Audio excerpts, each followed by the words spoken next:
Good evening student. आप लोग तैयारी ठीक ठाक से कर रहे हैं या ऐसे ही चल रहा है? पढ़ाई को पूरा सुचारू रूप से चलाइए और जितना भी हो पढ़ाई के प्रति कॉन्शियस रहिए, ठीक है ना। तो आइए हम लोग स्टार्ट करते हैं कि खुद को कमजोर समझना सबसे बड़ा पाप है।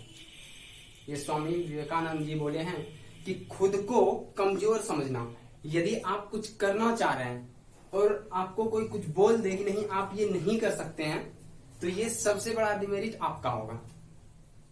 क्योंकि खुद को कमजोर समझना, जो कमजोर समझ रहे हैं वो खुद को कमजोर, अगर हम अपने आप को समझ रहे हैं कि ये काम हम नहीं कर सकते हैं, तो सबसे बड़ा पाप ये आपका है, ठीक है ना। अपने आत्मबल को मजबूत कीजिए और जो काम आप करना चाहते हैं वो सुचारू रूप से कीजिए। आपका एग्जाम नजदीक है और आप सोचते होंगे, ये हर कोई सोच सकता है कि एग्जाम नजदीक है, कोई सिलेबस पूरा नहीं हुआ है, ना तो कोई सब्जेक्ट पढ़ पा रहे हैं, तो आप जो है सबसे पहले इसको कॉन्शियस कीजिए कि हर कोई भी पढ़ाई, कोई भी चीज हम लोग जो है सीरीज बाय सीरीज चलते हैं। यदि कोई सीढ़ी है, यहां से हम लोग चढ़ना चाह रहे हैं, यहां पर है, तो सीढ़ी एक क्रम बाय क्रम चढ़ते हैं। यदि हम डायरेक्ट यहां से देख लें कि ये इतना दूर है और चढ़ नहीं पाएंगे, तो हमको एक एक कदम लेके चलना होगा, ठीक है ना। तो उसी प्रकार से आप लोग पढ़ाई भी उसी ढंग से कीजिए, चैप्टर बाय चैप्टर। पूरा किताब देखिएगा तो बहुत ज्यादा लगेगा, जो पढ़ा रहे हैं उसको धीरे धीरे रोज देखिए, रिवाइज कीजिए, ताकि जो है आपको सारा चीज समझ में आए, कॉन्सेप्ट दिमाग में चले जाए। तो चलिए आज हम लोग स्टार्ट करते हैं आवेशों के निकाय की वैद्युत स्थितिज ऊर्जा। आवेशों के निकाय की मतलब जो हम लोग आवेश पढ़े थे, हम लोग जो है अध्यारोपण, आवेशों का अध्यारोपण पढ़े हुए हैं, उसके निकाय के कारण जो वैद्युत स्थितिज ऊर्जा होता है उसको हम आज डिस्कस करेंगे, ठीक है। तो चलिए आवेशों के निकाय के कारण, तो हम लोग देखते हैं आवेशों के निकाय किस, तो हम लोग आवेशों के निकाय में भिन्न भिन्न प्रकार से पढ़ेंगे। सबसे पहले दो आवेशों के कारण पढ़ेंगे, फिर जो है तीन आवेशों के कारण पढ़ेंगे, तीन आवेशों के निकाय के कारण, उसके बाद फिर चार आवेशों के निकाय के कारण। इस प्रकार कहां तक चल सकते हैं हम लोग? एन आवेशों तक। एन आवेशों के निकाय के कारण, निकाय के कारण। तो यहां तक हम लोग जो है सबसे पहले आज देखते हैं दो आवेशों के निकाय के कारण, और वीडियो छोटा रहेगा, ठीक है। उसके बाद हम लोग देखेंगे तीन आवेश के कारण नेक्स्ट टॉपिक पे, ठीक है। तो चलिए आज हम लोग दो आवेशों के निकाय के कारण स्थितिज ऊर्जा का चर्चा करते हैं। टॉपिक रहेगा दो आवेशों के निकाय के कारण स्थितिज ऊर्जा। सबसे पहले वैद्युत स्थितिज ऊर्जा लिख लेना है, वैद्युत स्थितिज ऊर्जा। तो सबसे पहले हम लोग समझते हैं वैद्युत स्थितिज ऊर्जा क्या होती है। हम लोग लेक्चर फर्स्ट में ही, शुरू में ही ये बहुत डीप से पढ़े हुए हैं कि वैद्युत स्थितिज ऊर्जा होता क्या है। तो हम लोग देखते हैं वैद्युत स्थितिज ऊर्जा क्या होता है, ध्यान से समझना है। पहले वैद्युत स्थितिज ऊर्जा क्या होता है, ठीक है। किसी भी विद्युत क्षेत्र में, मान लेते हैं कि ये कोई क्यू आवेश है, क्यू आवेश के कारण क्या हो रहा है, उत्पन्न विद्युत क्षेत्र हो रहा है। इस विद्युत क्षेत्र में यदि हम किसी बिंदु पर, इस विद्युत क्षेत्र में किसी बिंदु पर किसी आवेश को, किसी परीक्षण आवेश को लाते हैं ना, अनंत से लाते हैं, तो सबसे पहले यह याद रखना है कि हम लोग इसको इन्फिनाइट पॉइंट करके लाएंगे, मतलब कि बहुत स्लोली लाएंगे, धीरे लाएंगे, ताकि उसके वेलोसिटी या काइनेटिक एनर्जी चेंज नहीं हो, गतिज ऊर्जा चेंज नहीं होना चाहिए, ठीक है। तो ये हम लोग पढ़ चुके हैं, ये इन्फिनाइट से लाते हैं, ठीक है। और किसी भी मार्ग से लेते आते हैं, तो यहां से यहां तक लाने में जो कार्य किया जाता है वह कार्य ही स्थितिज ऊर्जा कहलाती है। अर्थात किसी विद्युत क्षेत्र में किसी बिंदु तक, किसी बिंदु पर अनंत से किसी परीक्षण आवेश को लाने में किया गया कार्य वह कहलाता है वैद्युत स्थितिज ऊर्जा। आप लोग अगर लिखना चाहते हैं तो जो हम बोल रहे हैं वीडियो को रोक रोक के लिख सकते हैं, ठीक है। नहीं तो आप अगर पीडीएफ लेना चाहते हैं तो मेरे व्हाट्सएप नंबर पे कांटेक्ट कर सकते हैं, ठीक है, डिस्क्रिप्शन में दिया हुआ है। तो देखिए वैद्युत स्थिति ऊर्जा हम लोग समझ चुके। अब हम लोगों को देखना है दो आवेशों के निकाय के कारण, ठीक है। तो चलिए वैद्युत स्थिति ऊर्जा समझ चुके, अब हम लोग स्टार्ट करते हैं। लैंग्वेज कैसे लिखेंगे, लैंग्वेज फिगर से लिखेंगे, ठीक है। फिगर कैसे बनाएंगे, तो चलिए हम लोग फिगर देखते हैं। सबसे पहले मान लेते हैं Q1 और Q2 कोई आवेश है, ठीक है। कहां पे रखे हुए हैं, अनंत पे। हम लोग देखते हैं कि ये अनंत पे रखे हुए हैं Q1 और Q2 को। अब अनंत से किसी निश्चित बिंदु तक लाते हैं। निश्चित बिंदु तक जो लाएंगे, मान लेते हैं कि माना कि A तथा B दो बिंदु है, ठीक है। दो बिंदु मुक्त आकाश में, मुक्त आकाश को हम लोग इंग्लिश में क्या बोलेंगे, फ्री स्पेस। फ्री स्पेस में माना कि A तथा B दो बिंदु मुक्त आकाश में स्थित है। तो सबसे पहले ये इंपॉर्टेंट रखना है कि जो हम दो बिंदु रखेंगे वो कहाँ आना चाहिए, मुक्त आकाश में। अर्थात मुक्त आकाश का मतलब हुआ यहाँ पर कोई चार्ज नहीं होगा, ठीक है ना, यहाँ पे कोई चार्ज नहीं होगा। तो हम मान लेते हैं कि ये और ये कोई जो है A और B ये मुक्त आकाश है। तो हम लोग डायमेंशनल में देख लेते हैं 3D में।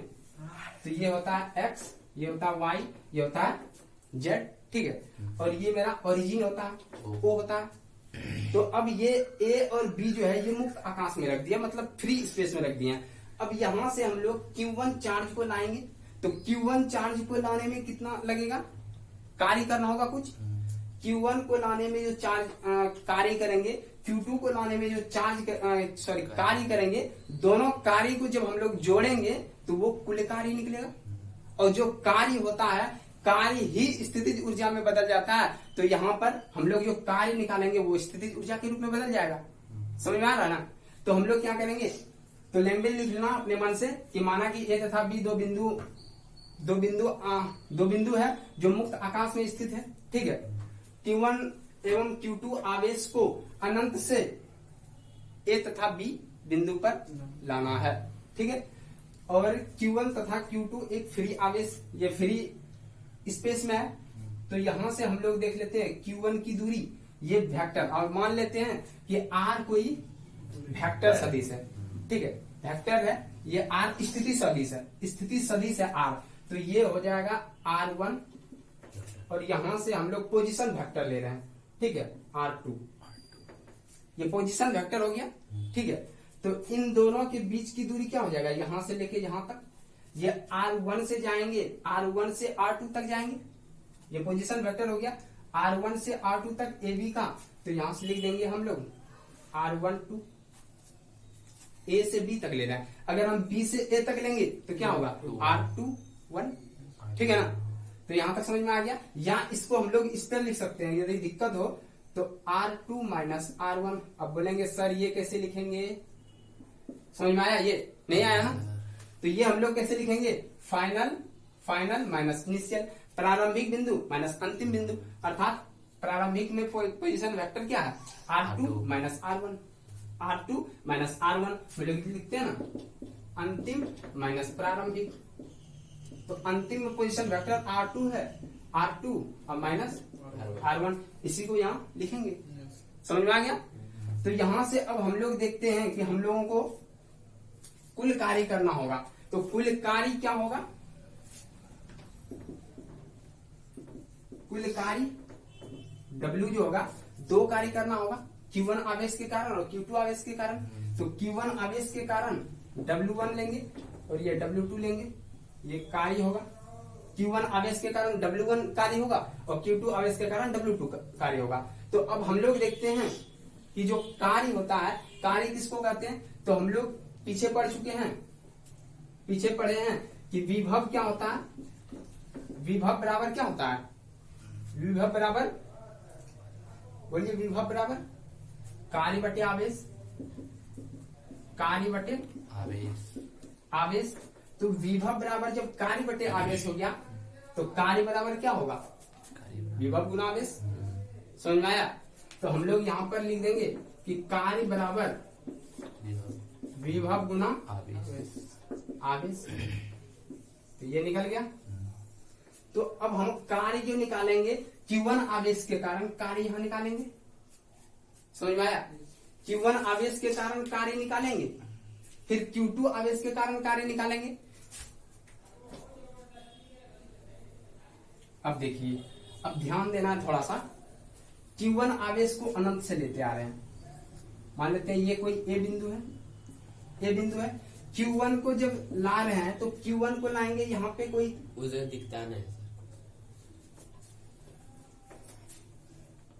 ये है ए, ये ए और ये बी, ठीक है। तो Q1 हम लाएंगे, मान लेते हैं कि इधर से Q1 ला रहे हैं, तो ये अनंत में है, अनंत से हम लोग यहाँ ला रहे हैं इस बिंदु पे।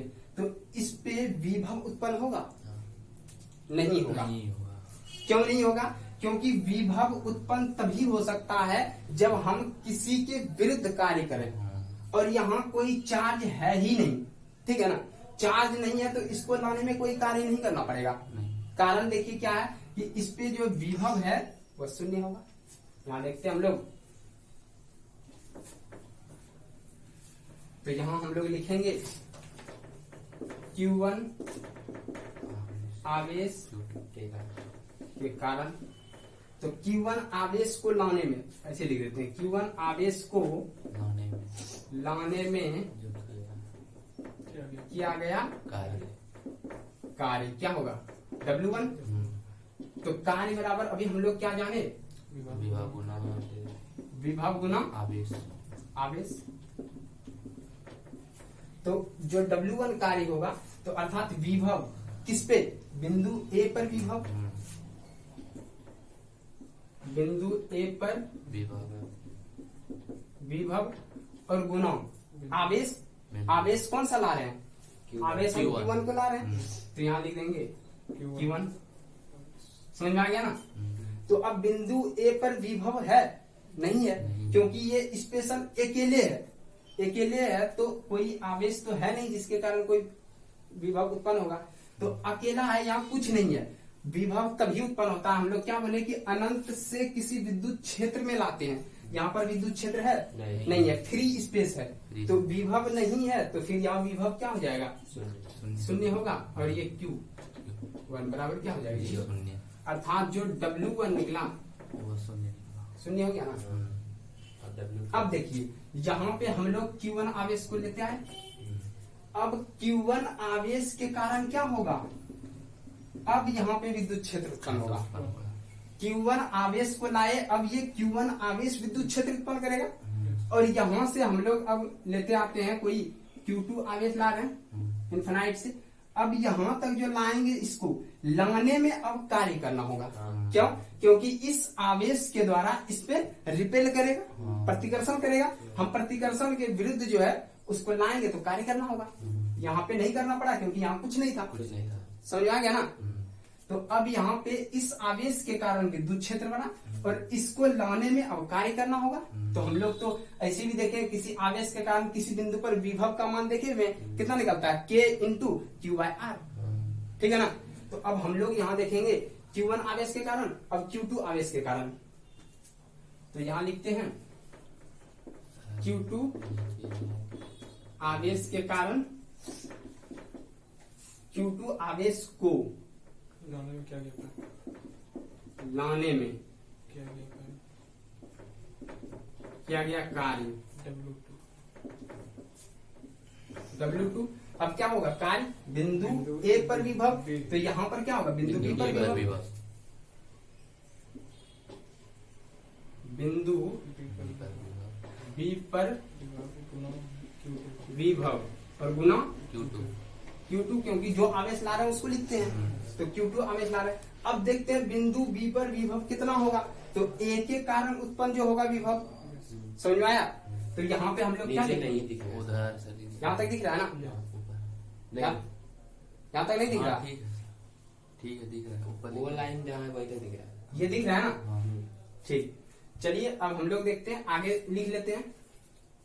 तो इसको मिटा रहे हैं, ठीक है, इसको मिटा रहे हैं।